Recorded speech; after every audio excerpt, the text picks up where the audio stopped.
So you gotta, if you want to replace yourself in your business and stop working so hard, you've got to put that sentence into your vocabulary. Yeah. Who can I get to do this? So two things. I'm willing to do this, and then you have to do this, so that you can replace yourself out of the equation. Because sometimes you think of a new business idea, a new concept, and now you're all excited about the new thing, but then you go and do all the work yourself. Yeah.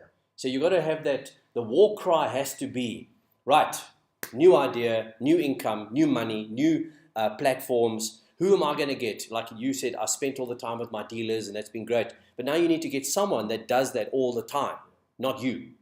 Yeah. So you have to replace yourself. You know, we always joke about my wife saying, oh, can you cut the tree in the garden? And I say, no, I'm not going to do it because you've got garden services to do that. My function is to run our businesses. The garden services' function is to cut the tree. So I'm not going to cut the tree. Right? So you need to develop that absolute not to do list. I'm not going to do this anymore. And then you start training up people. The reason most business owners are stuck in their businesses is because they don't train their staff.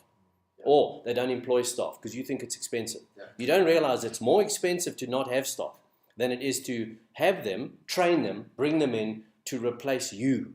Because we get into business, like we said, we get into business for freedom. We get into business because then we own it and we're self-employed. But ultimately, we end up doing all the bloody work. And they say when you get into business, you sleep like a baby.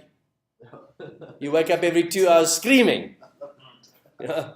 So what you've got to do is you've got to have the balls.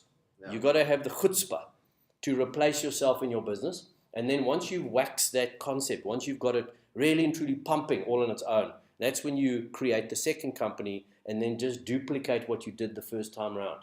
But when you duplicate this time round, you don't do the work. You find someone to do the work because you've got a bit of cash flow out of the other one to help fund the next initiative so that you don't have to get sucked into your business again. Yeah. And that's the mistake we make. We keep on getting sucked in to do all the work. And when things go wrong, Ash, I can't do it. Mr. Theo, boss, please.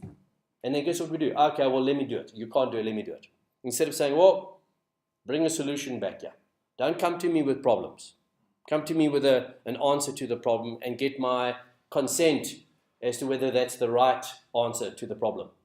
And that's what most guys just don't do. They try and do everything themselves. It works well in business, but not at home. At home, it's a bit different. You tell your wife to bring a solution. No, but you know why? Because you're trying to negotiate with the boss. The boss is telling you to do it. She's raised herself. She's organized. Exactly. The wife is the boss.